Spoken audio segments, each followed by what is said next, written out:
de aniversario. Bueno, muy bien. Vamos a dialogar con quien para mí, y creo que para muchos es, sin dudas, el historiador estrella de estos tiempos. En lo personal yo lo escucho todos los domingos, no me pierdo ninguno, a través de Radio Mitre, ¿no? Me encanta escuchar sus relatos sobre todo tipo de hechos históricos, no solamente políticos o que tengan que ver con fechas patrias en este caso, ¿no? Estoy hablando del historiador Eduardo Lázari, quien saludamos en este mismo instante. ¿Cómo le va, Lázari? Gusto en saludarlo. Un gusto en saludarlos. ¿Cómo les va? Un placer charlar con ustedes en estos días. Bueno, háblenos de la semana de mayo, que sin duda alguna debe tener un montón de condimentos atractivísimos, incluso por ahí algunos más atractivos que lo que fue, digamos, la fecha cúspide de esto, que es el 25 de mayo de 1810.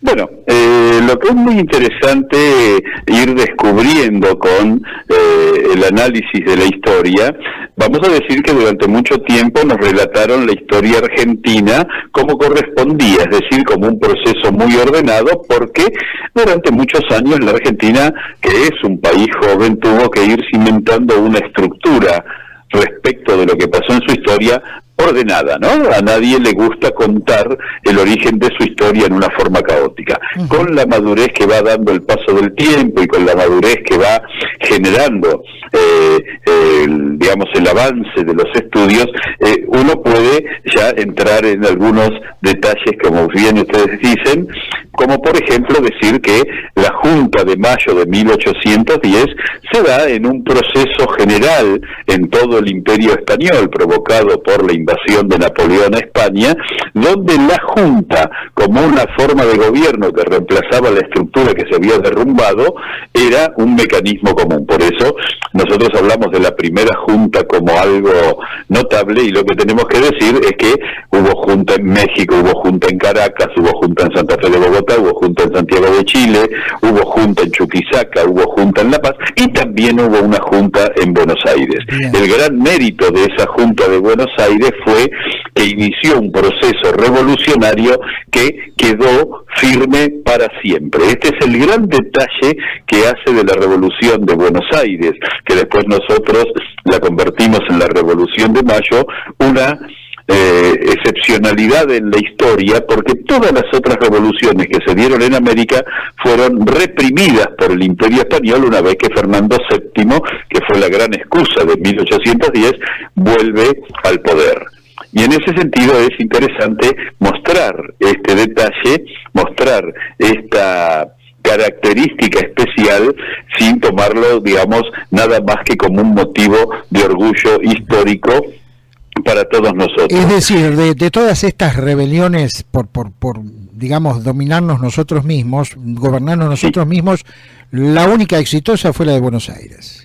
La única que se mantuvo siempre bajo su gobierno, y sobre todo en situaciones verdaderamente dantescas. Si uno piensa que 6 años después, cuando se reúnen los congresales en Tucumán, en San Miguel del Tucumán, ahí hubo que tomar una primera decisión que fue sigamos la guerra, y una vez tomada la decisión, que además decir sigamos la guerra era en una condición en la que no había ejércitos y que el ejército español estaba a 400 kilómetros, el ejército realista, y bueno, había que estar muy convencido de esta cuestión para seguir adelante, y después subir la apuesta y decir nosotros vamos a ser independientes. Y ahí hay un detalle que yo trato de destacar siempre, que es que en mayo de 1810 sí comienza a consolidarse en el pensamiento argentino, que por supuesto en ese entonces ni siquiera era pensamiento argentino, la idea de lo que yo llamo el imperativo ético. Es decir, lo que hay que hacerlo bien, y hay que hacerlo porque hay que hacerlo. Perdón por este juego de palabras, pero esa frase que muchas veces recordamos de San Martín, que nada, digamos, serás lo que debas ser, sino no serás nada. Esa frase que de alguna manera transmite el espíritu de época, le da una característica importante a el pensamiento argentino, porque no es el conformismo de hacemos lo que podemos hacer y vamos viendo, sino que hacemos lo que hay que hacer porque es la forma de salir adelante. En ese sentido, quizá la gran herencia de 1810 hasta hoy es ese imperativo de hacer lo que hay que hacer. Correctísimo. Buen día, Lázaro, ¿cómo le va? Soy Hola, un gusto, ¿cómo le va? Lo mismo digo. Ahora, Lázaro, ¿son ciertas esas enemistades que había, digo, en la primera junta, a título de chisme, ¿no? Digo, Sí. ¿son ciertas esas enemistades que había así, como que Saavedra, Moreno, en fin, tenían muchos problemas personales, digo, entre ellos? Bueno, hay que decir que las revoluciones suelen ser procesos donde está muy claro el lugar del cual uno quiere salir, aunque no está tan claro el lugar hacia donde uno quiere. Perdón, discúlpeme. Perdón. Sino que no está tan claro el lugar a donde se quiere ir. Moreno representaba el sector jacobino, el sector más violento, el sector más revolucionario, el sector más acelerado, y Saavedra representaba un poco a esa burguesía de Buenos Aires que era más moderada, digamos. Perdón, más moderada, pero cuando hay que elegir al jefe de la revolución se elige a Saavedra. En esto yo diría que un gran juicio de valor equivocado que se ha transmitido es poner a Saavedra como un conservador. Saavedra en realidad era un moderado, pero asume el liderazgo de la revolución, esto es indiscutible, y a su vez, ahí entrando ya en el terreno del chisme, es cierto que Saavedra y Moreno no simpatizaban, pero se llevaban muy mal las esposas de Saavedra, doña Sara Odátola y doña María Guadalupe Cuenca, que probablemente una vez que llegaban estos hombres a su casa, encima escuchaban a ambas esposas que hablaban mal del otro, pero ya eso pasa, forma parte del chisme, hay registro de lo mal que se llevaban, pero bueno, que sería un aspecto más gracioso de la situación. Ahora, qué composición heterogénea, ¿no? La de la primera junta.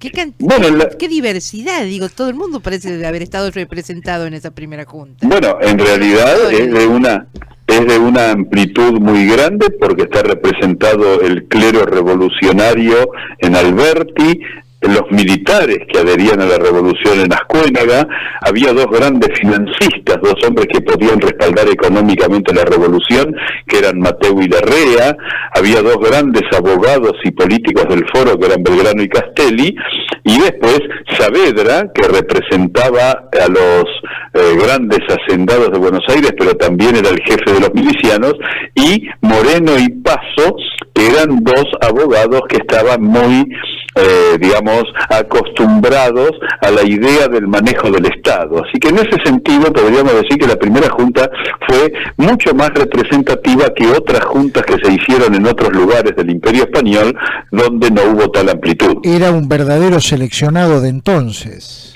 Era, claro, por lo menos de todos los que había mucha confianza en que la adhesión a la revolución, a la adhesión a ese proceso que primero va a ir por una mayor autonomía y que después va a revertir directamente en una independencia, era algo importante para ir manejando en esos tiempos. Bien. ¿Cómo fue el 25 de mayo? Digo, nosotros hablábamos acá y nos reíamos un poco ayer del tema del cuadro, no nos reíamos, pero digo, el cuadro famoso aquel, creo que es de Prilidiano Pueyrredón.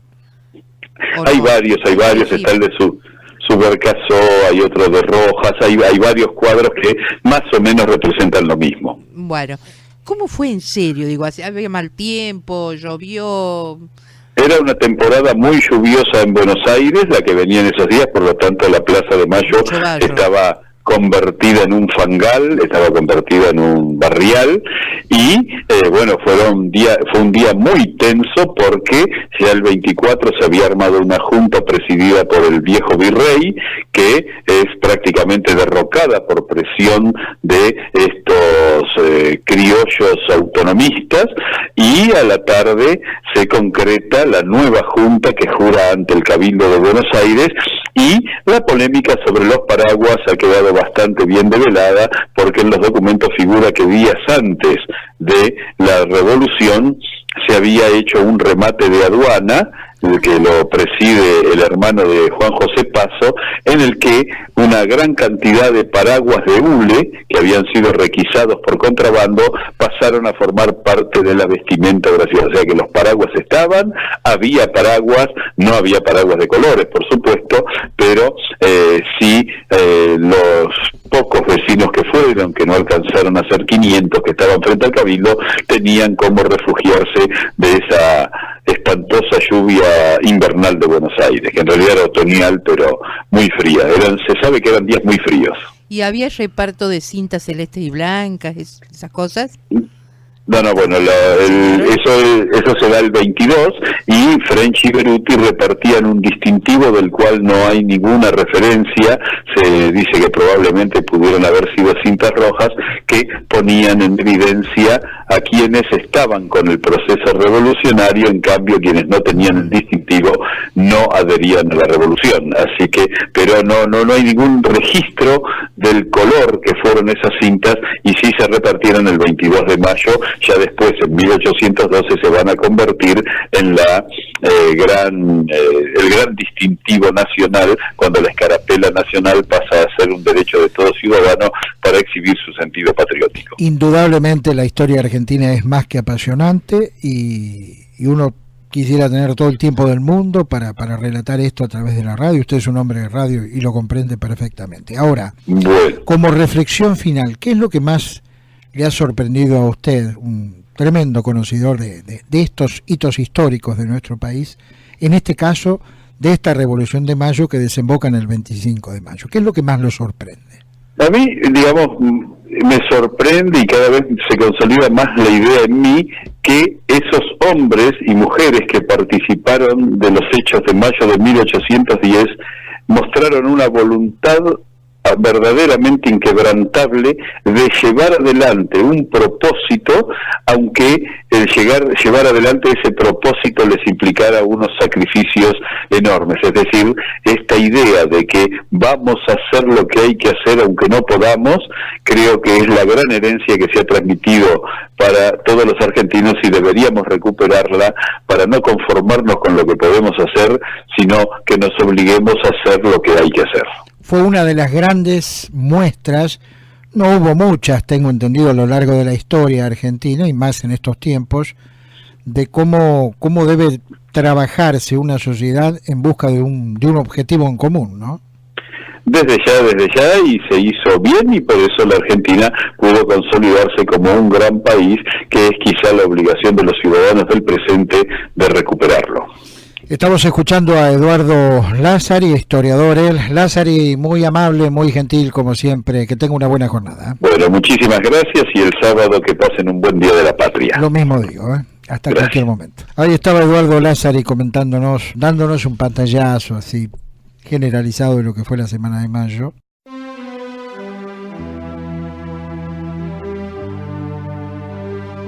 La credibilidad en la información se mide por su trayectoria. De lunes a viernes, el 1 de la mañana, con Claudio Ponce de León. El 1 de la mañana, 100% periodismo.